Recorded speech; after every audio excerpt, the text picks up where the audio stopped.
রাজ্যে আবারও এসআইআর এর এবং এনআরসির আতঙ্কে মৃত্যু হলো আরো এক যুবকের। এবার ঘটনা দক্ষিণ 24 পরগনা জেলার ভাঙড় 2 নম্বর ব্লকের চালতাবেড়িয়া অঞ্চলের জয়পুর গ্রাম।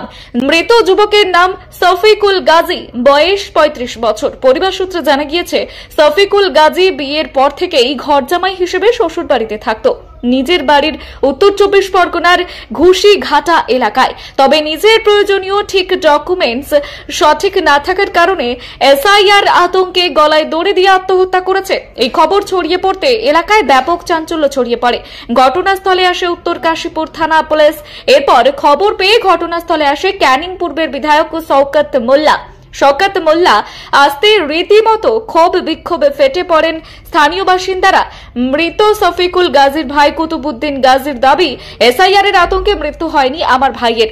দুই স্বামী স্ত্রীর অশান্তির কারণেই আত্মহত্যা করেছে আমার ভাই। 2002 সালে ভোটার লিস্টে আমার বাবার নাম রয়েছে, তাহলে আমার ভাইয়ের আত্মহত্যা করার কোনো প্রশ্নই ওঠে না। স্থানীয় বাসিন্দারাও দাবি করেন এসআইআর নিয়ে মৃত্যু হয়নি, পারিবারিক অশান্তির কারণেই মৃত্যু হয়েছে।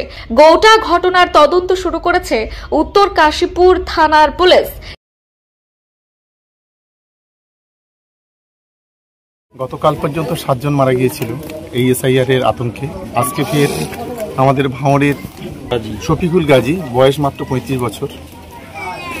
ও এখানে জামাই হিসেবে থাকতো, ওর সেরকম কোনো কাগজপত্র ছিল না, যার ফলে গত দু তিন দিন ধরে ও খুব হতাশাগ্রস্ত ছিল। বাড়ির পরিবাররা এ করলেও তবু সে গলায় দড়ি দিয়ে মারা গেছে। আমরা ইতিমধ্যে আমাদের নেতা অভিষেক বন্দ্যোপাধ্যায়ের সঙ্গে যোগাযোগ করেছি। উনি অবশ্যই বলেছেন যে তুমি যাও বা পরিবারের পাশে দাঁড়াও, আমরা সব ধরনের সহযোগিতা করি। দেখুন, এটা সম্পূর্ণ বিজেপির চক্রান্ত। বিজেপি চাইছে এই মৃত্যুর হোলি খেলা করতে। আজকে সেই মৃত্যুর হোলি খেলাটা গোটা বাংলা জুড়ে চলছে। একের পর এক মানুষ এই এসআইআর আতঙ্কে মারা যাচ্ছে। হ্যাঁ, আমরাও শুনলাম বা খবর পেলাম, বিষয়টা পুলিশ এসেছিল, তদন্ত করে দেখছে এসআইআর কি বিষয় আছে। আমাদের গ্রামেরই তিনি লোক নাই, গ্রামের জামাই, তিনি অন্য বিধানসভার লোক। আমাদের গ্রামে তিনি থাকেন, আমাদের গ্রামের এক মহিলার সঙ্গে তার বিবাহ হয়, তিনি আমার গ্রামে বসবাস করে। কিন্তু এর খবর আমরা সকালে পেয়েছি, এই ঘটনা ঘটেছে। এবার পুলিশ প্রশাসনের সাথে তদন্ত করে দেখছে এটা এসআইআর কি ফ্যামিলি ম্যাটার, সেটা প্রশাসনই বলতে পারবে না। সেটা গ্রামবাসী জানে। যদি কোনো ব্যক্তি কোনো মারা যায় কোনো আতঙ্কে, সেখানে তো রাজনীতি করাটা ঠিক নাই। তিনি কি উদ্দেশ্যে এসেছিলেন এবং গ্রামবাসীরা যদি তাকে বিক্ষোভ দেখায়, সেটা তারাই ঠিক বলতে পারবে, সেটা পরে বলা যাবে। এ ব্যাপারে আমরা খোঁজ খবর নিয়ে দেখি। হ্যাঁ, যে মারা গেছে কি হয়? আমার ভাই হয়। কিভাবে মারা গেল? কিভাবে মারা গেছে তো আমরা তো কিছু জানি না। তা আমার ভাই দেখা যাচ্ছে এরা দুই স্বামী স্ত্রী অশান্তি করেছে, অশান্তি করে কিভাবে ঝামেলা করে মারা গেছে তা আমরা তো জানি। আমরা শুনেছি মরেছে নাকি 8টার সময়, আর খবর পাচ্ছি কোন সময় 11টার সময়। তাহলে আমার তো ঝাঁসে এটা আমাদের সংসদ ধর্ম আছে, তাহলে আমাদের কাজে আমরা সবসময় জানি বসে থাকবো। তাহলে আমাদের জন্য তো খবর দেওয়ার দরকার, জাতীয় দুশ্মনী থাক না কেন, খবর দেওয়ার দরকার। আপনাদের বাড়ি কোথায়? আমার বাড়ি কুলটি ঘুষিঘাটা। এখানে হয়তো আমার ভাইয়ের শ্বশুর বাড়ি। হ্যাঁ, শ্বশুর বাড়িতে থাকে। হ্যাঁ, আয় অন্তত রয়েছে অন্তত 10-12 বছর, আরো মনে বেশি হইতে পারে। আপনার ভাইয়ের স্ত্রী তিনি দাবি করছেন যে এসআইআর আতঙ্কে তো কিছু না, ওটা হচ্ছে সাজানো।